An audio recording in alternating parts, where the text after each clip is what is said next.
All right. Good evening, everyone. Welcome to today's webinar, How to Win AI Search by Lantern. I'm Gideon Ruhara. I'll be your host today. I'm also the co-founder and CEO of Lantern. And I want to start us off with a bit of an uncomfortable truth. It's the fact that you might have a strong SEO presence. You might be showing up across Google. Your rankings might be solid, but AI chat tools or AI models like ChatGPT, Cloud, and Perplexity could still be recommending your competitors. Um, I want to share my screen real quick.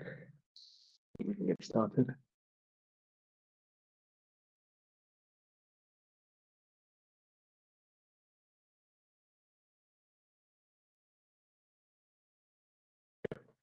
So how we search has changed. We've gone from, searching Google and scrolling through endless blue links, going from one page to another to prompting ChatGPT and Cloud, getting a pretty much immediate answer that is customized to your query. And so we are seeing a shift, a huge migration from Google to AI search. And about 50% of consumers are currently using models such as ChatGPT and Cloud. And so this comes with a bit of a problem because unlike Google, where every single answer had a position or had a place across the pages, with AI search, the answers are synthesized into something that is relevant and personalized to both your prompt and who you are. And they're also probabilistic. So one response might not be what you get the next time you run the same prompt. We're already seeing about 750 billion spent through AI-driven discovery. And this has brought the need for brands to optimize, to have the best foot forward in how they show up across these models. And it's already impacting how businesses are showing up. So one of the examples that has been the most clearest, or one of the biggest winners recently, I'll have to say, is Tally.so. AI search is currently the #1 acquisition channel. They're averaging about 30K users per month coming from AI-driven search, both B2B and B2C. And about 60% of those AI-driven leads are coming straight from ChatGPT. And AI search is still growing, so there is still time to get ahead of this new change in behavior. We are currently at, or rather AI models are currently at 1.5 billion monthly users across the main models, with a split to the right. So ChatGPT is the obvious category leader, but then you have Perplexity, Gemini, and Cloud as well emerging. For this section, I'd like to finally introduce our guest. Our guest is Gideon Ekong, a growth leader who's scaled products across not only Africa, but global markets as well.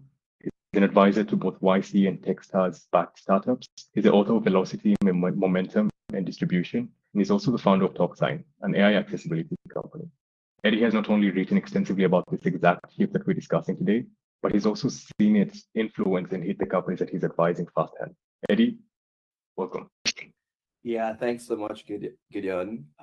Nice to be here and welcome everyone who decided to join to learn today. It's something, like Gideon said, I've been writing for the last couple of years. I think one of the articles I wrote was in 2023. I did follow up with 2 articles this year. So I'm happy to be discussing this. It's the next frontier in terms of how companies get discovered. So why not? Let's go in.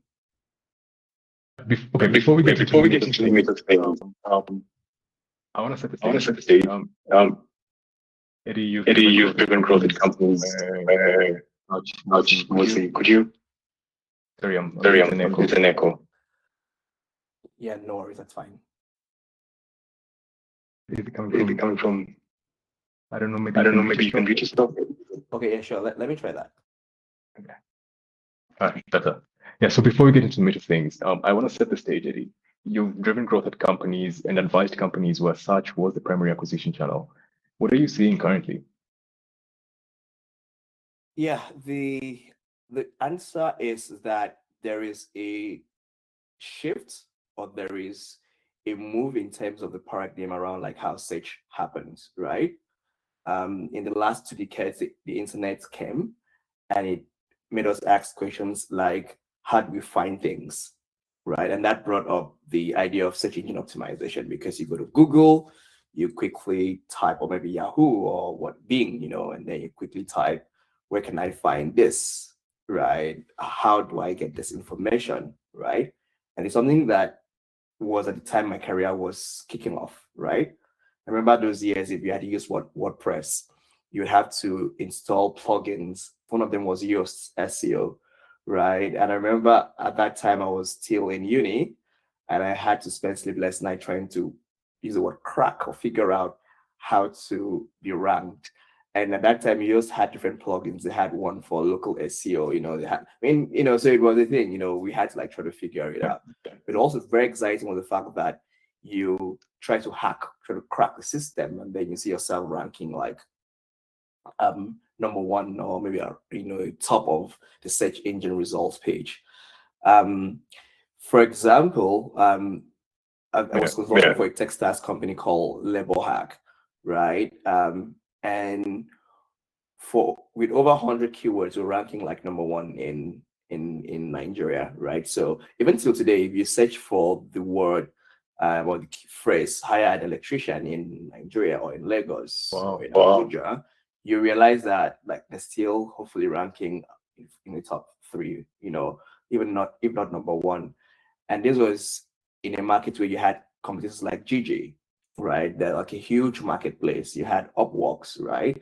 And even other local competitors. But this small brand, working with them to like kind of build out their SEO, like, they were number one. But then you also realize that things have then changed, right? I remember sometime last year, I was with my friend, and he wanted to hire or like was trying to figure out a consulting firm to do stuff for him. And he didn't go to Google, right? He then opened his ChatGPT, and he described what he wanted, what he expected. And you would see a conversation with the recommendations of like the best, right? And so what it means is that today customers are moving away from going to Google at first instance, right? People subconsciously now go to ChatGPT, they go to Perplexity, they go to Claude, right? When they have questions or they need to find answers. And the truth is, these tools, these LLMs, definitely provide the answers. They do a bit of that evaluation, right? So the question is, if your brand is not part of the companies or the products, the services that is being recommended by this AI tools, then you're not included, you're not in the picture, right? And that kind of creates a risk in the funnel, right? Because before, like, the behavior was just a lot different, right? So that's one shift that we're seeing, right? I think people even use GPT as a companion for every single thing. So the first instance is not to Google again. I mean, Google has also tried to kind of incorporate the AI mode into its search, which again is still part of that innovation, right, around how SEO as it would be is done, or how search results are displayed. Yeah. And I mean, we're seeing this across all industries. It's not a niche problem. I want to dig in a bit deeper on the same question. I like how you tied, the early days of SEO being a black box problem and pretty much current day with AI search. So what was it like, in 2025, trying to figure out, are we even showing up in AI search? Does it even matter? I think there was a lot of speculations, right, around what would make you, appear on search results, to be very sincere. Some people would say, hey, you need to be on Wikipedia, you need to be on Reddit, and all of those, right? There were all the speculations. The one thing we realized that, yes, the listicles are important, right? Being on Reddit is important. But also it's about how you structure out, the information that you have to give. Because before now, like, people would search for like something like how to fix this. So when you're writing your content, when you're creating your articles, you need to think about how as well the models would kind of scrape or like source information, but as well also making sure that your websites or your web pages are detectable in very simple terms by these models are really, really important, because Some people would then say, hey, don't crawl my website, but as well, you want to, be in those results as it would be. So there's been a lot of change, right? And if you think even about like the agentic world, right? World of agentic marketing or agent marketing, right? I would say, right, where you can send an agent and then it goes to a website, try to figure us out, what's the best flight, it can even go ahead to book the flight. Like, so again, there's a lot of work that companies need to do, right, to be prepared, right, for that phase that we are now in. Yeah. I like one thing which is you mentioned content type.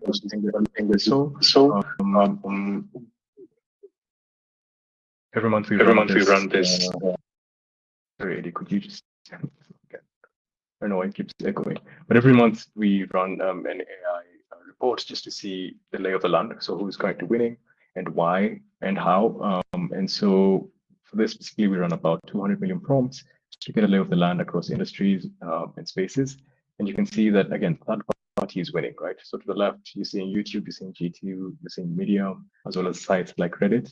But then to the right, where I want to focus currently with what Eddie said is exactly literally what you said, right? So listicles are preferred, that the semantic chunking, putting relevant content in one field or in one space does tend to help it show up across AI search. So I really like that insight, Eddie.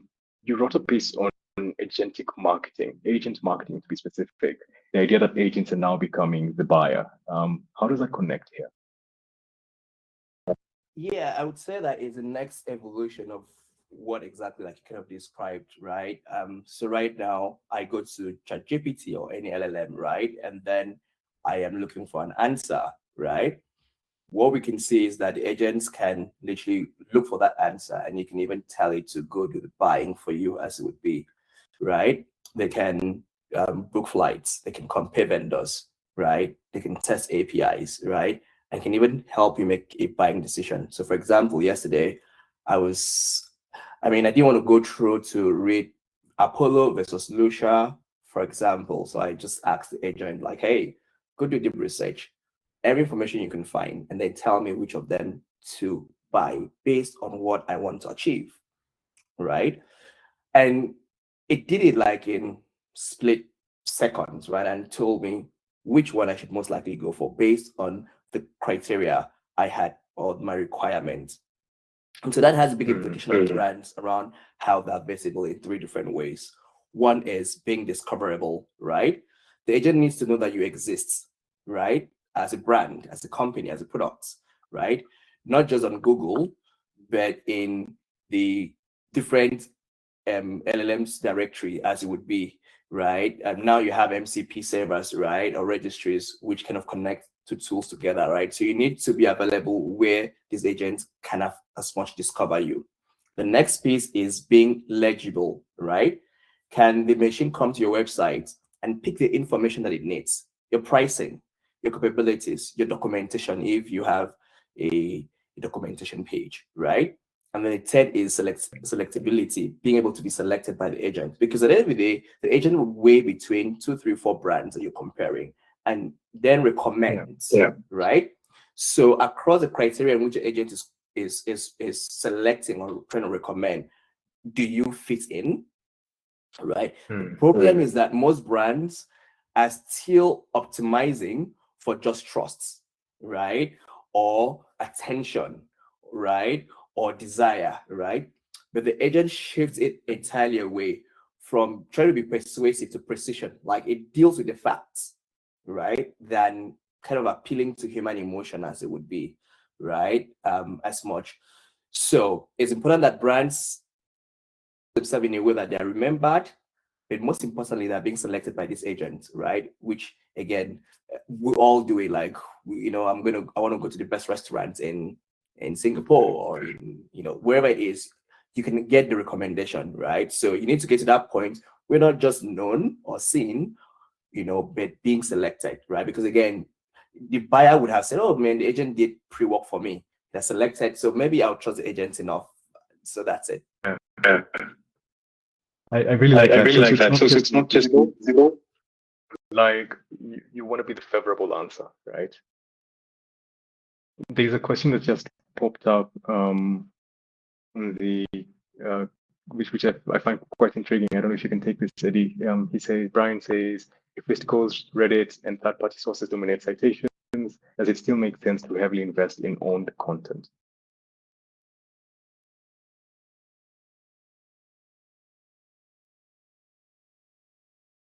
I'll say, in my opinion, I think, yeah, I think content is no longer about just ranking. It's about being the source of truth, right? That the listicles and the third-party publications are pulling from, and so I think, yeah, kind of changing that shift from just about ranking to being the source of truth for the third-party publications. What do you think about that, Eddie?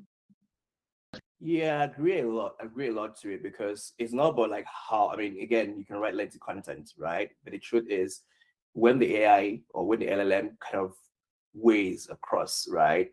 Who does it say? Because again, it's going to cross-reference through different platforms. When we talk about trust in this world, right? If your customers are complaining about how bad your solution is, it knows, because it can search through it can phrase through different sources to come up with the truth, right? So that's why I said it's always about emotions, it's about the facts, right? It goes to G2, right? It goes to Reddit, right? It goes to, if you have a Google Play Store, if you're a mobile app company, right? And sees the reviews that people are making, right? And comes back with a verdict, right? Of, oh yeah, people think that you're not the coolest, right? But people think this other one is the coolest, and brings out the results. So yeah, you can invest in content, and that's really, really great, right? But again, it's about building that reputation that the agent as well, when it's crawling through the different websites, can say, yeah, you're an authority. So the idea of authority is not even now more about how many people have referenced you, but what did they say about you, right?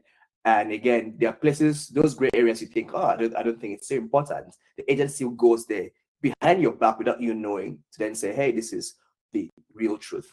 So yes, you can invest in content, but you need to think outside of just content to the whole brand experience, right? How you're perceived, how people think about you. All right. And I think one thing to kind of add on to what you just said is as much as you're doing own content, you also want to keep it fresh, right? So the fresher the better. Pages that were updated within 60 days are 2 times more likely to get cited across AI models than those that are 3 to 6 months old. So refreshing your content is also very priority in my opinion. We'll take the rest of the questions towards the end. Let's continue, Eddie. You've talked about SEO evolving before into what you're calling AEO, or what we the industry are calling AEO, answer engine optimization. Could you help unpack that?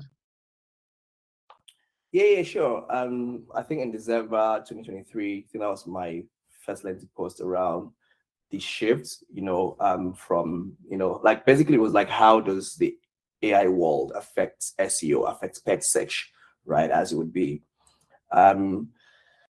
Google started off the process of rolling out what we call the search generative experience, right? If we can remember, but it was a bit of them trying to like play or like kind of test, right?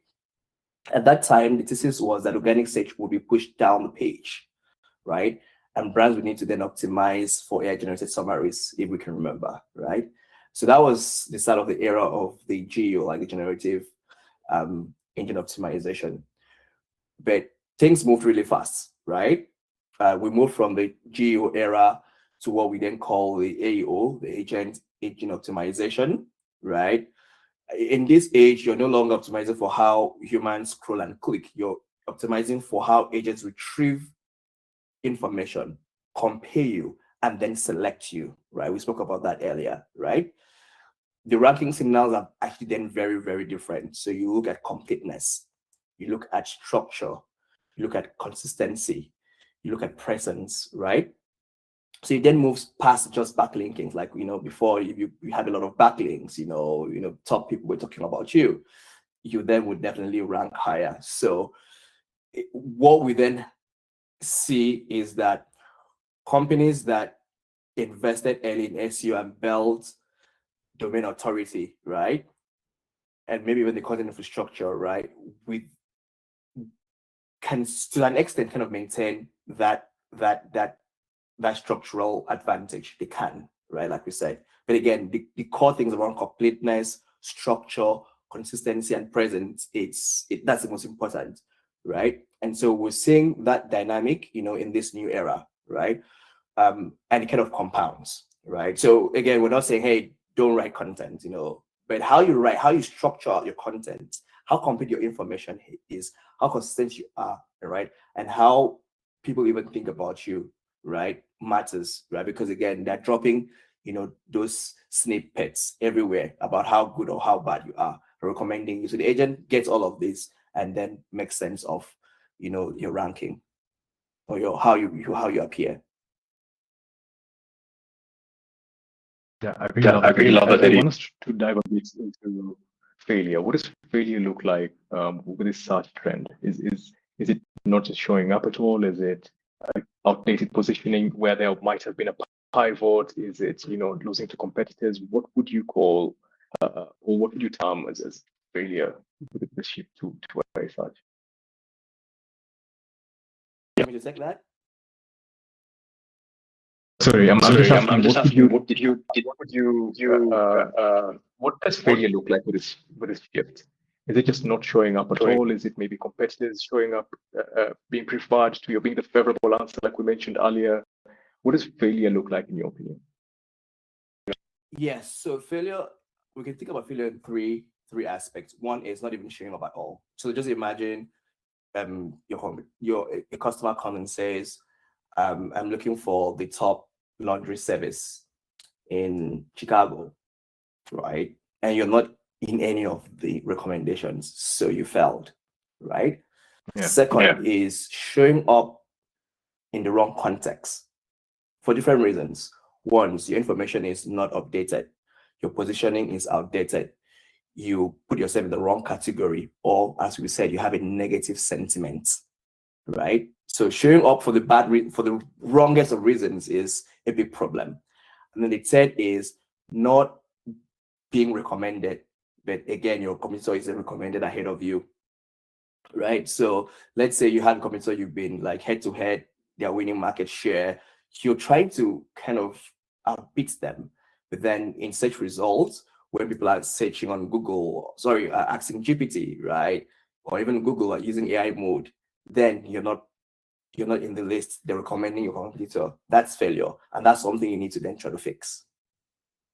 Yeah, I really love how you've really phrased that, Eddie. I want to do a quick pass here with the room. Speaking of failures, I want to see where the different business owners are. So I'm going to leave a question in the. I'm going to leave a poll in the. Yeah, so there should be a poll now. I'd like to know whether any of our listeners today have actually spent time to see how their brand is showing up, what the sentiment is, and whether they're actually getting cited across AI search.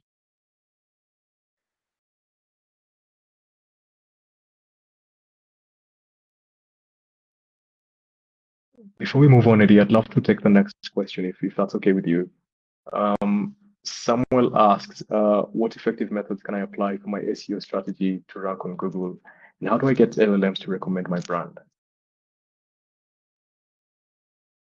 I think we've mentioned a bit about that, right? So again, even on the screen, you can see what platforms AI engines prefer the most, right, for recommending.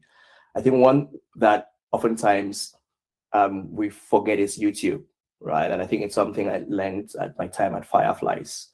Long form content on YouTube is one great place where the AI agents or LLMs get to crawl your content. So most people don't put YouTube as part of their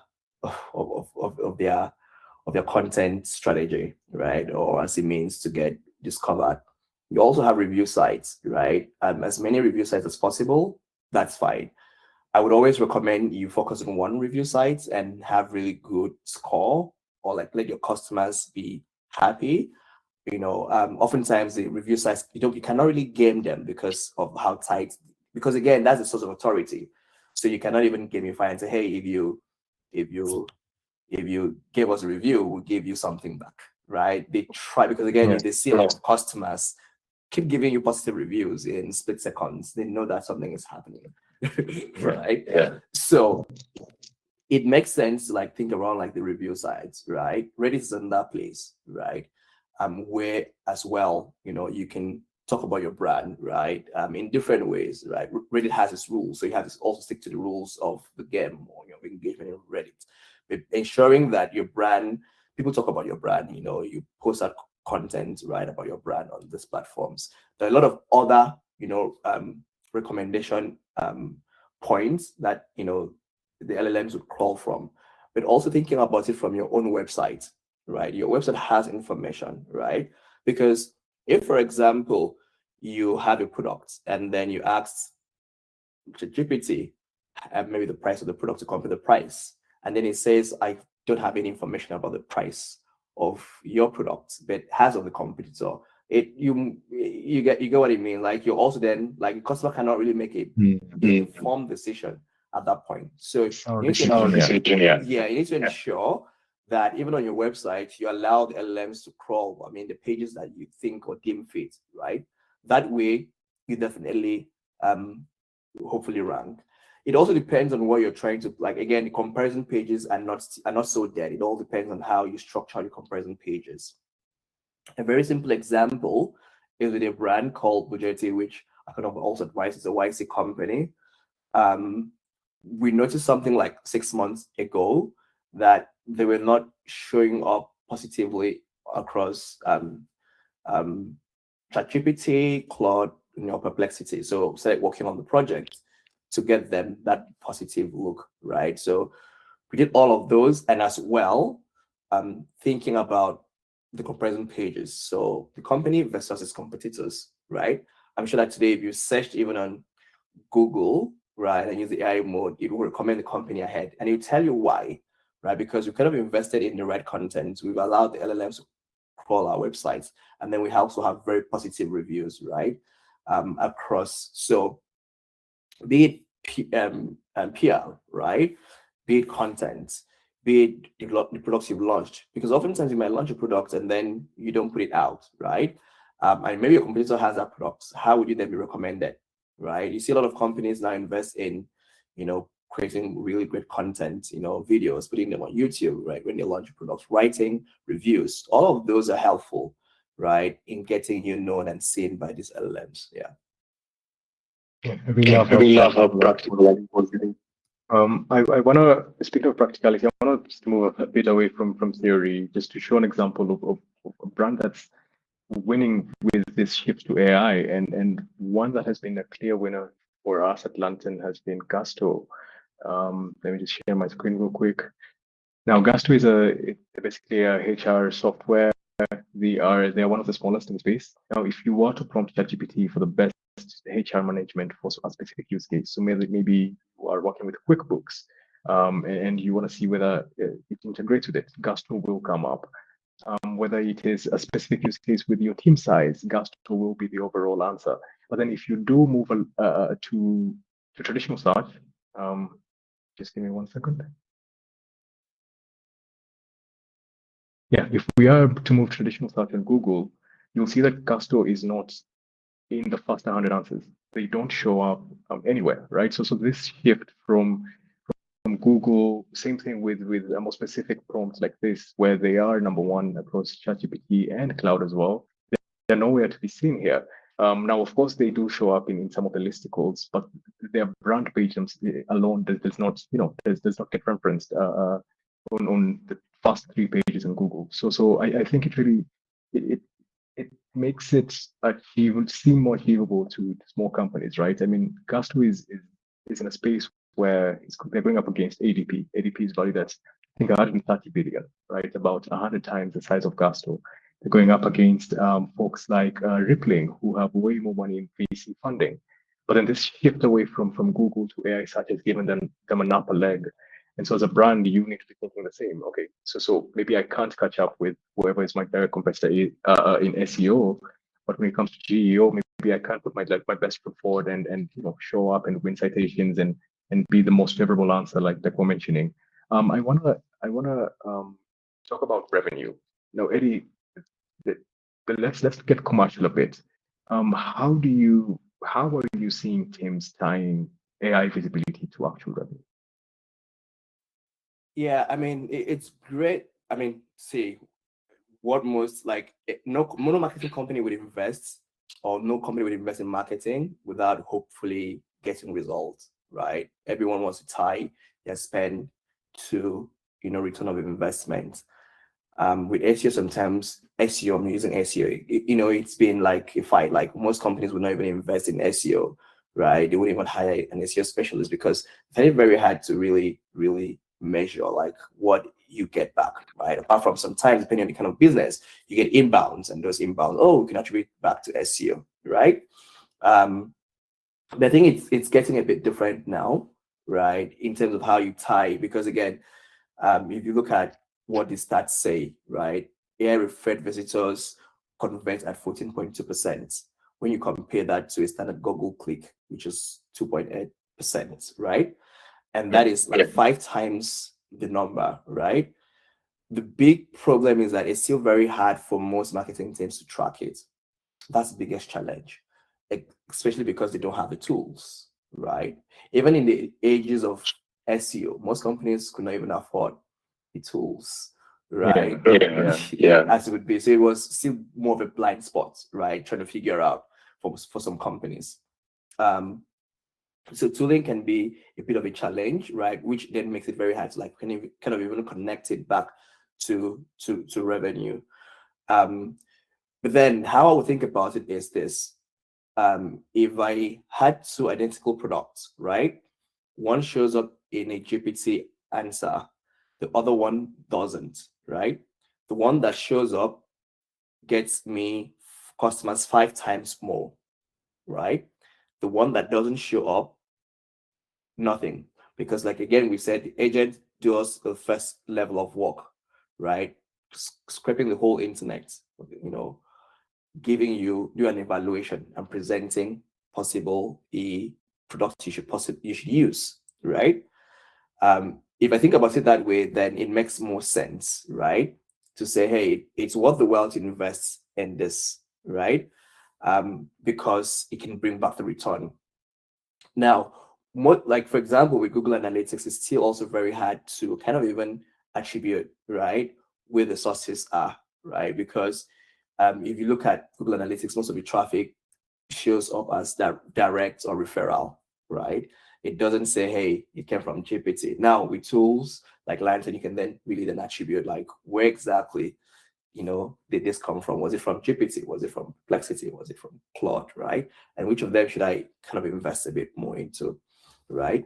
So attribution is a big problem, which again, like I said, Lantern can solve, right? And I think if companies have the tooling, right, to be able to track and measure AI referred traffic, then it's possible for them to then match it together and say, hey, this is what, these are investments, in AEO. This is hopefully that's the result we got because, we were seeing a lot more times than it would be maybe on regular search results. The customers then came to our website to maybe order for a product or even book for a meeting, right? So again, also is thinking about like the brand lift, right? How will the people remember your brand? Because again, they saw you on search results, right? The way you showed Gusto. I'm sure that if 100 million people searched, you most likely would also see Gusto, right? That is positive for them because again, it helps build trust. So trust is now in a different dimension, in a different level, right? Than it used to be. Because if I can see a lot of agents recommend this product, I know that I kind of trust the agent to have done a good first step work, right? I can also do my own, additional research, ask questions, ask potential customers, right, or other customers who've used it. But at the first instance, I'm most likely going to check them out, right, than someone who is not even on the list because I might not even remember, right? I think now humans are also very lazy in the way we kind of search for information. People don't want to scroll down page 1, page 2, page 3, on search engine result page. They just want to get something very concise, right? Because attention is minimal, and then go ahead to make a decision as it would be.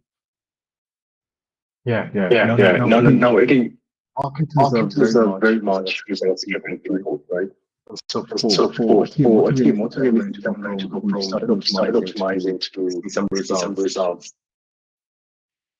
Yeah, I think that there's no like exact answers to how long it can take, right?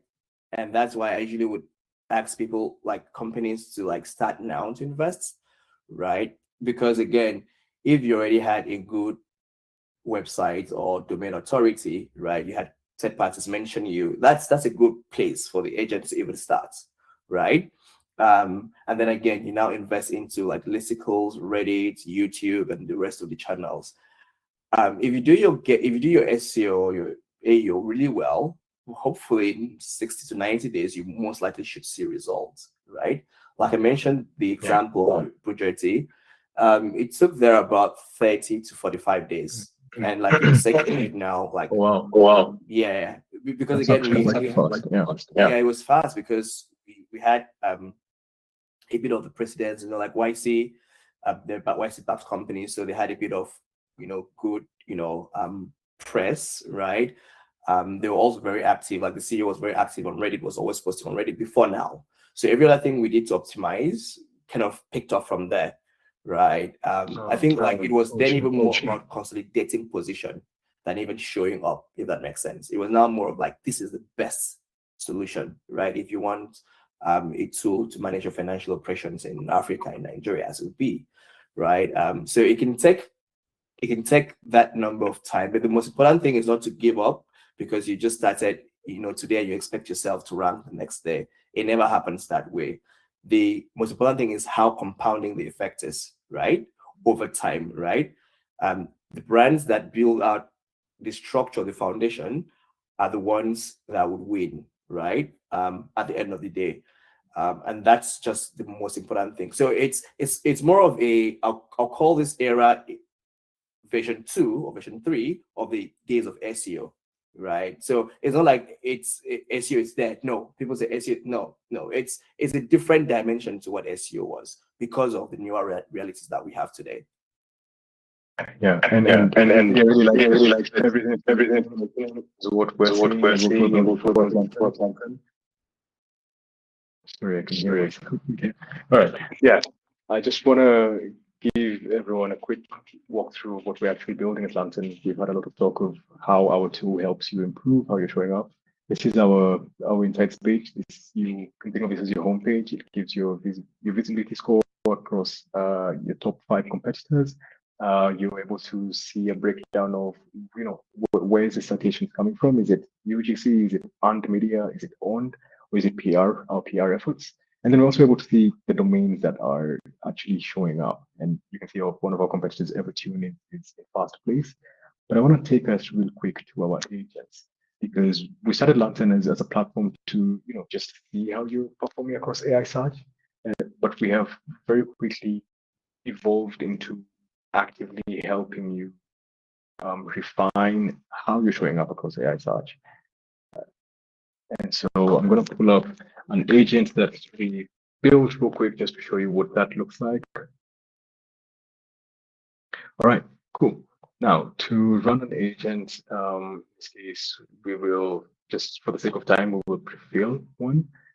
Here we have given it a task to research, to use all the available integrations and cross-Lantern, and then we've given it a final job to be done, right? So we want an article that is this long, that is this in this style, and will help us do this. And so we run the agent. But just because that will take a while to run. Now, on the right, you can see the agent pick across the different tools that we have on the left. So there's web search. We use data for SEO to get an outlook of how you're faring across traditional search.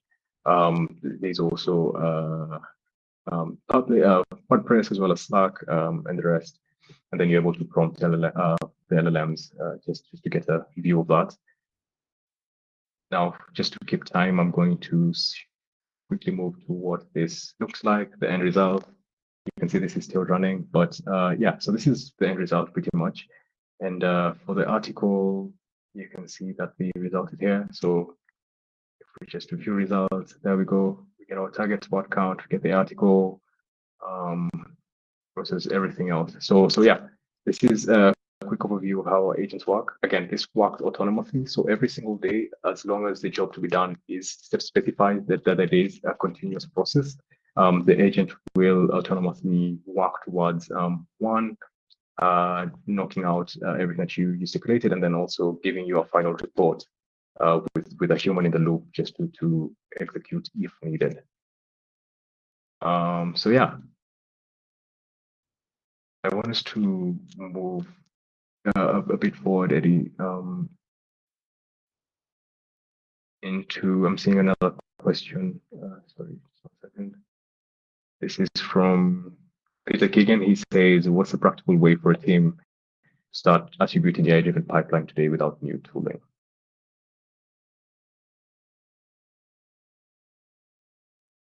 Like that. Sorry, he's saying, what's the most practical way for a team to start attributing AI-driven pipeline without new tooling? Yeah. I think like I mentioned, it's I don't know if Google has fixed it with its analytics.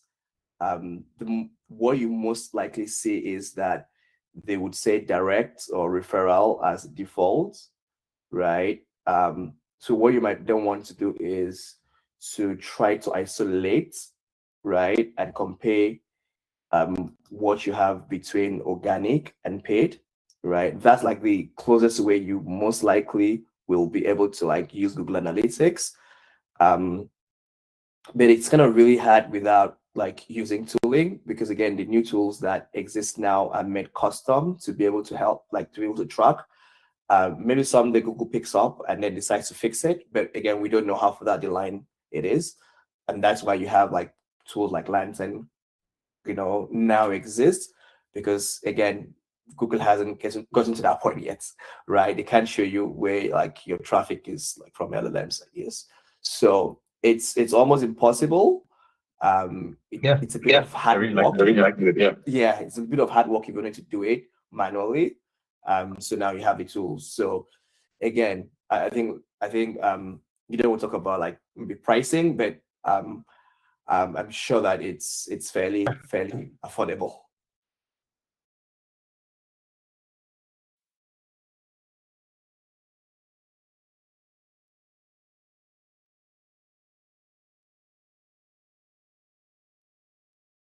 Yeah, thank you for the alley-oop, Eddie. Yeah, so Lantern starts at about $59 for a month for small teams. We also do have a 7-day free trial, so you can go ahead and get your brand set up, just see how you are coming across AI engines, see whether the tool makes sense for you and your workflows. But yeah, so we have everything from your option analytics. We're showing you your citations. 1 second.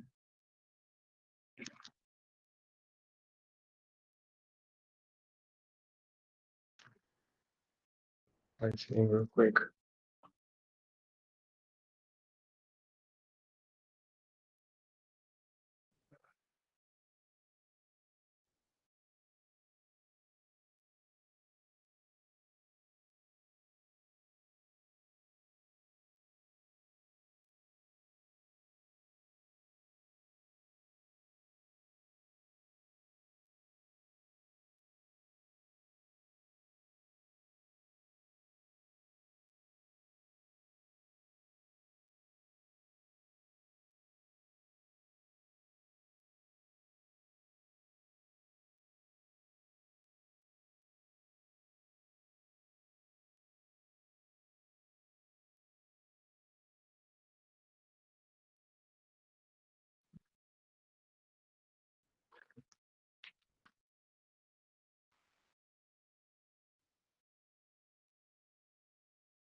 I think we'll have to proceed. I'm having a bit of an issue pulling up new tabs.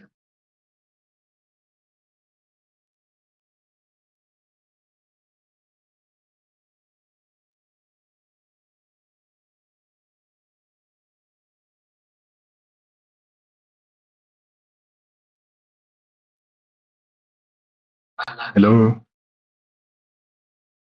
Yeah, I can hear you myself.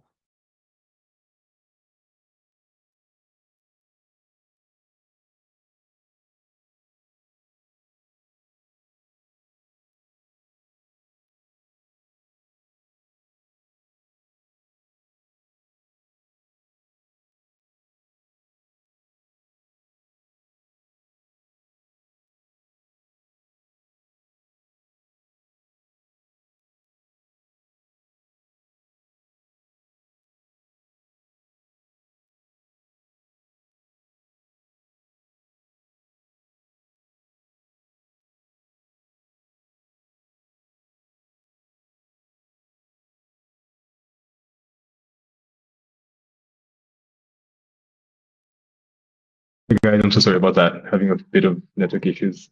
Sorry about that, Eddie. Hello, can you hear me?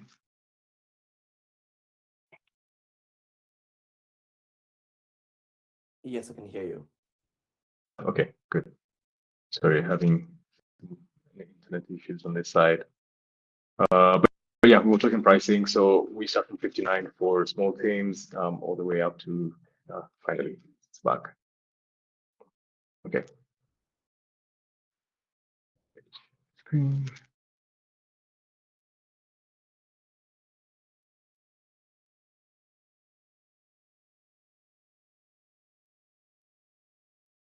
Yeah, so yeah, we start at 59 a month, all the way to custom pricing for enterprise.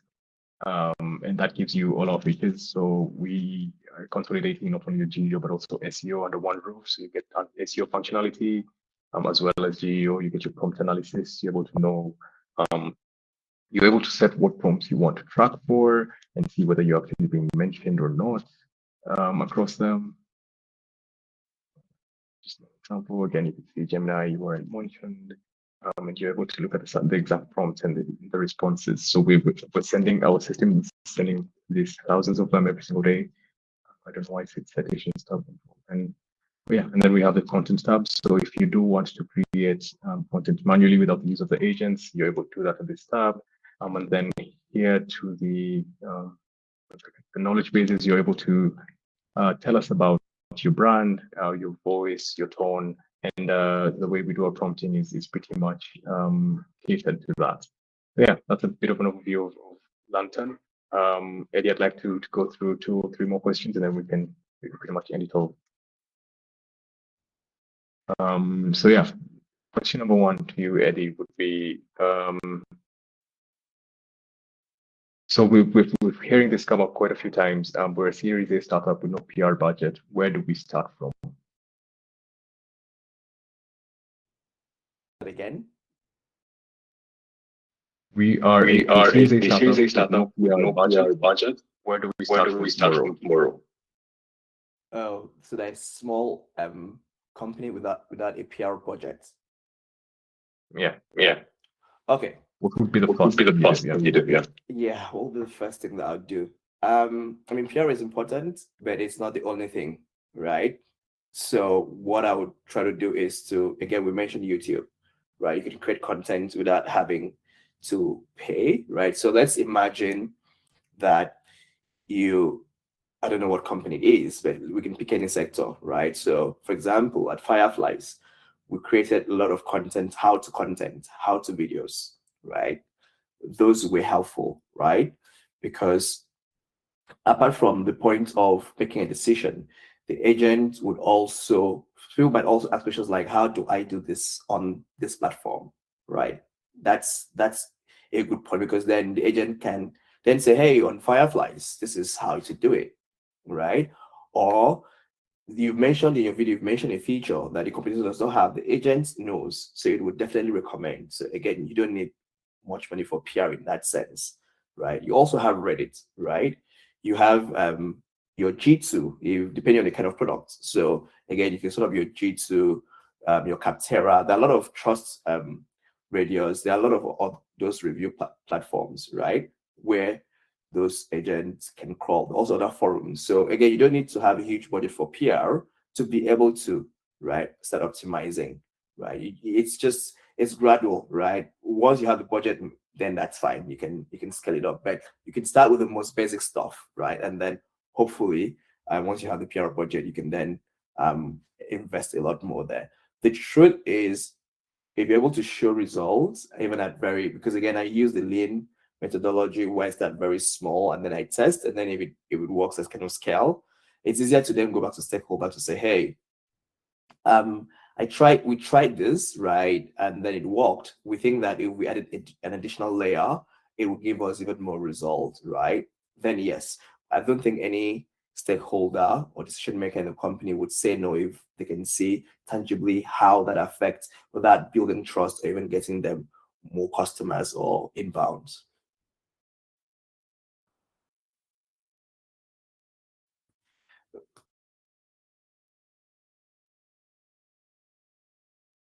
You're on mute, I think.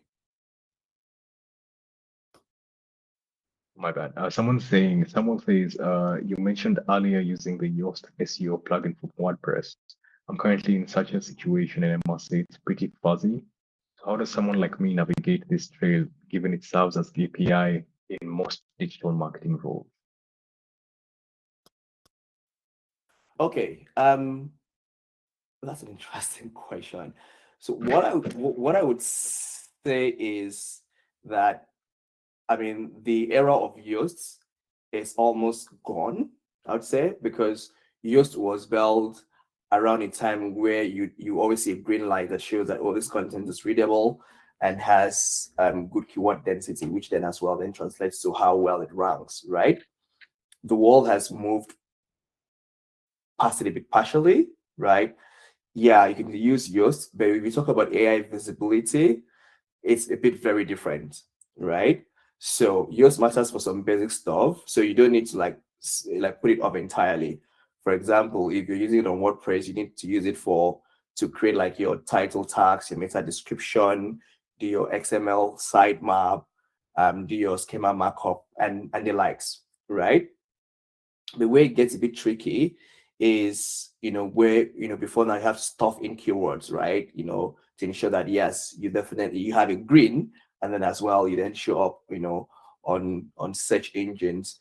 But like I said, we've kind of moved past that layer, right? If you're thinking about AI visibility, Yoast can't really help you, right? And so you then now need to start moving into kind of trying to optimize really for what AI can understand or what it can read, right? As it would be. So what I would say is, don't fight it entirely, right? But try to show the stakeholders in the business why there is a need. The big thing is that there might be a bit of an education gap or stakeholder education problem, and not really about Yoast itself, right? So you can kind of say something like, oh, Yoast helps us with the technical parts, right? Technical hygiene, our title tags, our description, and all of those, right? But in this new era of AO, Yoast does not cannot measure the signals, cannot measure what LLMs, right, show up, or cannot influence how you show up on LLM results, right? And you can then as well then bring the data to the table and show them. A bit of interesting stats is at Fireflies realized that our search results, sorry, the clicks we got from Google had dropped. I don't want to mention, but the number had dropped by a considerable amount, right? And we then started investing in AI search results, right, or AI generated results.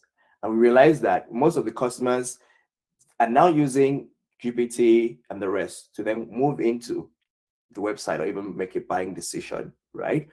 We didn't have to fight it because even HubSpot also reported the same thing. HubSpot saw a huge decline, right, in their traffic from search engines. And so what most of them now decide to do is now to invest in optimizing for AI, and as well even some of them even buy media companies, because now you need to invest in like YouTube, right? So you can see most of the companies are buying over media companies. OpenAI themselves even bought over one for whatever reason. But again, you see that trend because you need to now invest in a lot of content, that the LLMs feed on, right? And get them a lot more discovered. So that's what I would say. It's a bit of an education problem. You need to honestly educate the stakeholders, and you can split the KPIs into two, right? The KPI is technical hygiene, one, keep a score for it. AI visibility, different score, right? So you can measure them differently and not the same, because again, like we said, we're having that shift in era, right?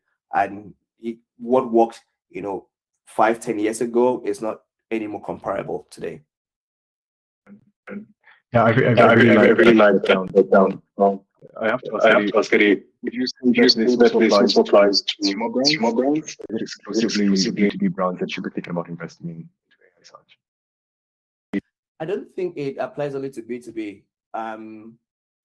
B2C also have a fair share of it. Like we see ChatGPT or OpenAI having like its agents, and like having collaborations with different brands, right? Bringing in Stripe, Shopify, into their market, the agents marketplace, right? Because even flights like Skyscanner and the rest, because the agents literally can make the decision at that single point and book, like I said, book your flights for you, right? So even for B2C brands, it makes sense that you also think about like, I don't want to use the word rebuilding, but kind of rebuilding your infrastructure such that the LLMs can even read and write, and read and write in simple terms, right? They can read, they know, they can even take actions, right? So B2C brands also get affected because really, if I wanted to buy a shoe, I most likely will use GPT. Sometimes people do it so badly that they go to the store, they take pictures of two shoes and say, hey, which one should I buy? Right? So we can see consumer behavior in different ways. Like the way people use these tools are very interesting for different reasons, right? And so even as a consumer brand, you can be affected if you don't optimize well for it, right? If honestly, if you search now, I want to buy a camera on ChatGPT and I'm going to try it now, it will definitely give you suggestions of the brands to buy and will even give the price of the product to buy or the ones to buy. So if I said something like, I'm going to try a quick search now on my GPT on my phone and let's see what it gives me. So let's say I want to buy a camera, a video camera. Can you suggest? Let's see what it gives me. And best and let me say and not more than $1,000. Okay, so let's see what it gives me.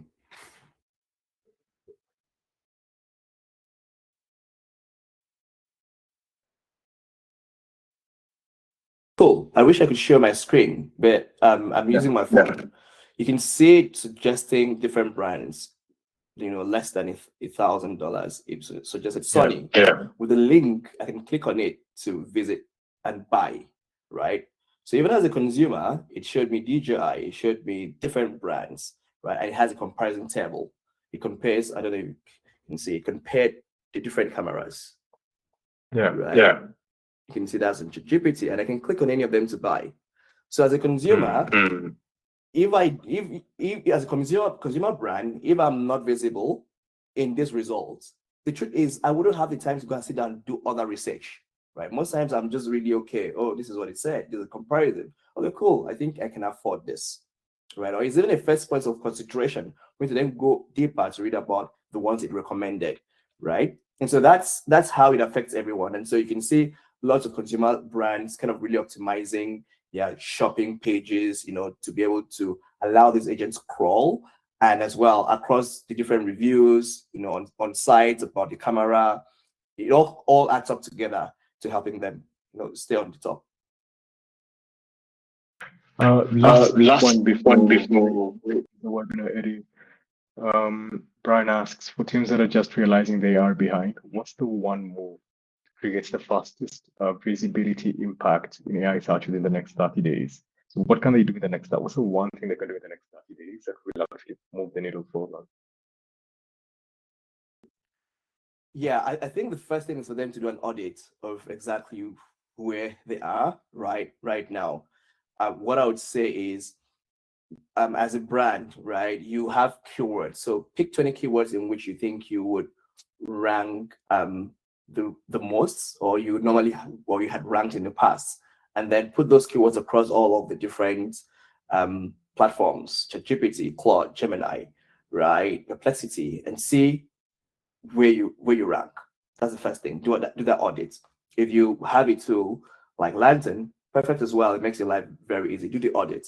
And when you do the audit, you can then see the gaps, right? And then you can then start investing, right? Because if you can't track, you can't measure, and you can't even take an action. I mean, it's like you're at the blind spot, as it would be.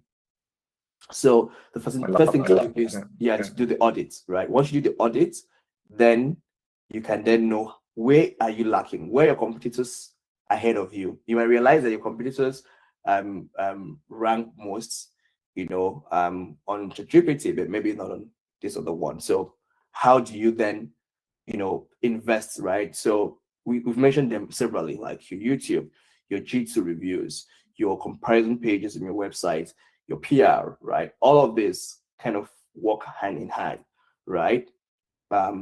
To help you rank higher, right? So I would say that first thing is to audit, and then you can then start taking action as we start experimenting, right? You could be investing a lot in Reddit, investing in YouTube, investing in your, and then come back again. Like if you have the tools like Lantern, you can always gauge it 30 days after just to see how things have improved. Otherwise, you have to do it a bit more manually. Go back again just to keep searching, right, and see if you're on top of or you even included, because that's the most important thing, being included. And then once you're included, you then know that your next work is to be selected.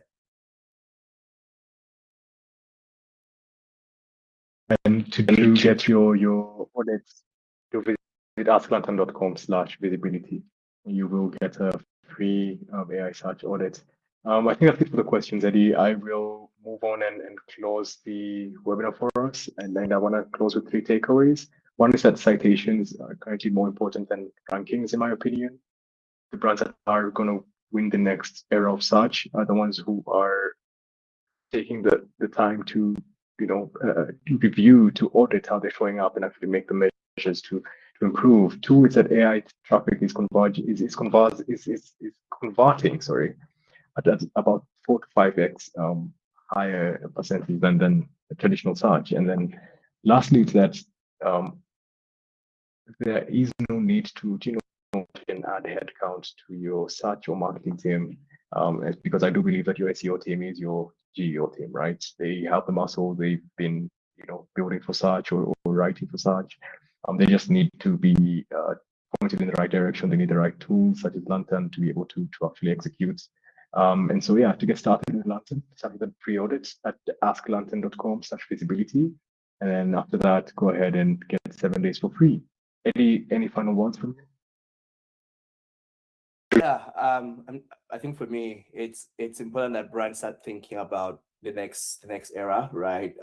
Like I wrote about, like, agent marketing, right? How do you sell? Like, how do you sell to agents, right? So again, that's a constant thing, because it's not going to stop like today, tomorrow. It's just going to be constant innovation. We don't know what is next, right? So it's good to start investing now and being on top of the trend, and kind of also moving with how things are. That's the only way, to win. And yeah, like you rightly said, for any brand who wants to, then they can use Lantern to, check out where they are, and then hopefully be able to invest more.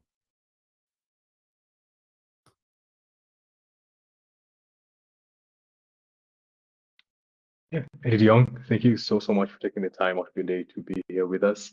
I will be sending over the recording as well as the free visibility audit link to everyone's email. Yeah, thank you so much for your time, Eddie. Really appreciate it. So much. Bye, everyone, and thanks for coming.